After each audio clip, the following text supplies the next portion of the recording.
செம்ம தலை வலிக்கிறா எப்பா. இந்த குபேரன் படம் பார்த்துட்டு தக் லைஃபே பரவாயில்ல போல. ஒன்றும் இல்லை, படம் பார்த்துனே இருந்தேன். ஒரு 10 நிமிஷம் கழிச்சு திரும்பி பார்த்தா தூங்கிட்டு இருக்கேன். நீ தக் லைஃப்ல நீ தூங்க கூட இல்லை. இந்த படத்தோட கதை என்னன்னா, கவர்மெண்ட் வந்து எப்படி ஒரு கார்பரேட் கம்பெனிக்கு வேலை போகிறாங்க, அதில் வந்து அது பினாமியாக எப்படி தனுஷை யூஸ் பண்ணுறாங்க அப்படின்ற மாதிரி தான் கவர்மெண்ட். அதை நான் சொல்லங்க, இதுக்கு எனக்கும் சம்மந்தம் கிடையாது.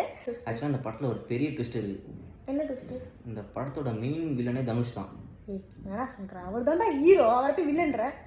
சிவனையும் சுற்றி இந்த ராஷ்மிகாவை இந்த பிரச்சனை மாட்டி விட்டுருவாரு. ஆமாம்.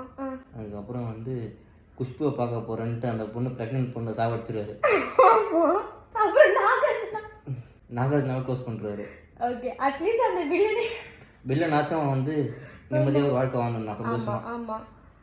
அவனையும் காலி பண்ணி அந்த பணத்தையும் நல்லது பண்ணாமல் ரோட்டில் கொட்டி கடைசியில் இந்த படத்தை சொதப்பி. ஆக்சுவலி தனுஷ் நான் உங்ககிட்ட என்ன சொல்ல விரும்புகிறேன்னா, நீங்கள் சொல்றீங்க பார்த்தீங்க வில்லன் கிட்ட திருப்பதி, டெல்லி, ஹைதராபாத் இந்த மாதிரி சிட்டியில் இருக்க பிச்சைக்காரங்களுக்குலாம் வந்து நீங்கள் வந்து இந்த மாதிரி 1000 கோடி கொடுங்கன்னு சொல்லிட்டு இந்த படத்தை எடுத்த காசுக்கு அந்த மாதிரி பிச்சைக்காரங்களுக்கு எல்லாத்துக்குமே நீங்கள் சாப்பாடு போட்டு நல்லது பண்ணிருக்கலாம். உங்களோட சாய்ஸு. பட் என்னை பொறுத்த வரைக்கும் எனக்கு இந்த படம் பிடிக்கல. உங்களுக்கு பிடிச்சிருந்துச்சா?